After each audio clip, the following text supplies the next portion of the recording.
کو مانو، لیکن ناٹ بیونڈ وہ جو سرکل ہے کتاب و سنت کا، اس سے باہر نہیں.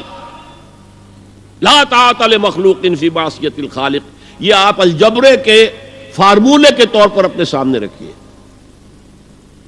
اب اسے اپلائی کیجئے جیسے فارمولوں کے ذریعے سے پھر بڑے بڑے وہ سم جو ہے وہ حل کیے جاتے تھے سوالات. صبح کا وقت ہے، آنکھ بھی کھلی ہے، کوئی اذان کی آواز بھی کان میں آئی ہے، آپ کا نفس کہتا ہے ابھی سو جی. آپ نے اپنی چادر یا کمبل کو درست کیا اور کروٹ لی اور سو گئے. یہ کیا ہے؟ آپ نے کس کا حکم پیچھے پھینکا اور کس کا حکم مانا؟ اللہ کے حکم کو پیچھے پھینک دیا، نفس کے حکم کو آگے رکھا. یہ شرک، اس شرک کو جاننے والے بہت کم ہیں.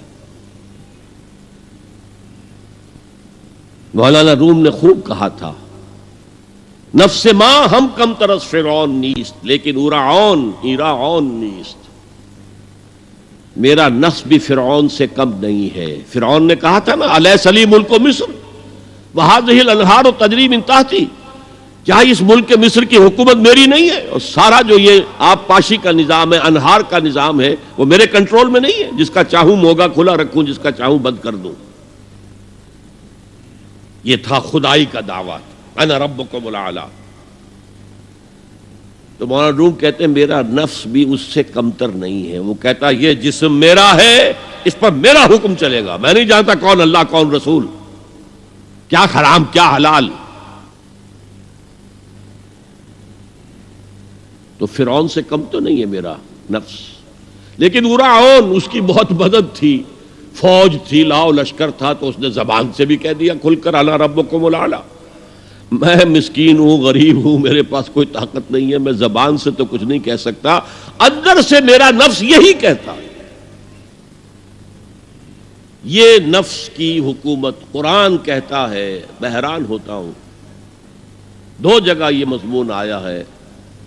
ارأیت من اتخذ الہہ ہواہ افانت تکون علیہ وکیلا. اے نبی تم نے دیکھا اس شخص کو، اس کے حال پر غور کیا جس نے اپنی خواہش نفس کو اپنا الہ بنا لیا ہے. اللہ اکبر.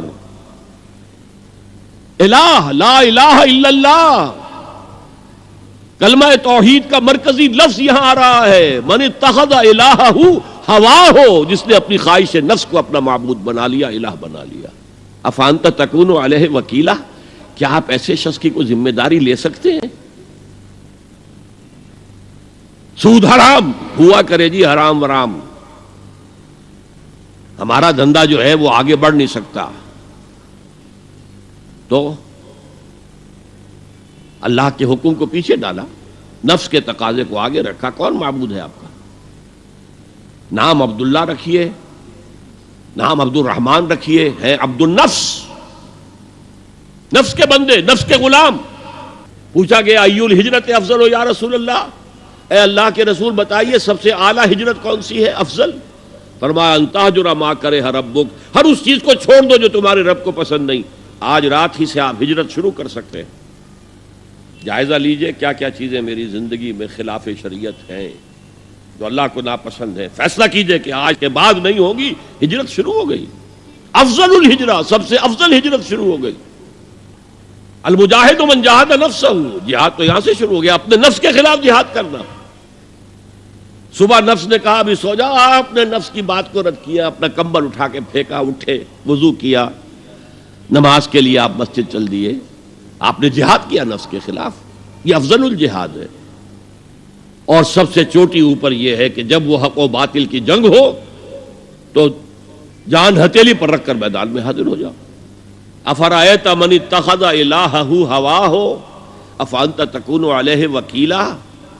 کیا تم نے غور کیا اس شخص کی حالت پر جس نے اپنی خواہش نفس کو اپنا معبود بنا لیا، الہ بنا لیا، کہہ رہا ہے لا الہ الا اللہ، لا الہ الا اللہ، لیکن الہ تو اس کا لفظ ہے. اب اس کو انتہا پر لے جائیے. عہد حاضر کا سب سے بڑا شرک، سب سے بڑا شرک، سب سے بڑا شرک عوامی حاکمیت کا تصور ہے. حاکم اللہ کے سوا کوئی نہیں، ان الحکم الا للہ۔ ظاہر بات ہے فرعون نے اگر دعویٰ کیا تھا میں تمہارا خدا ہوں، انا ربکم الاعلی، تو کیا اس کا مطلب یہ تھا کائنات میں نے پیدا کی ہے، تمہیں میں نے پیدا کیا؟ ذرا سوچئے، کیا وہ بزرگ موجود نہیں ہوں گے جنہوں نے اسے دیکھا ہو کہ آج اس کی ولادت ہوئی تھی، کل اس کی کوئی اور سیری بنی ہوئی تھی؟ یہ سب کیسے دعویٰ کیا تھا؟ میرا حکم چلے گا، میں نہیں جانتا، الیس لی ملک مصر، مصر کی حکومت میری ہے کہ نہیں؟ یہ دعویٰ تھا، یہ خدائی کا دعویٰ ہے۔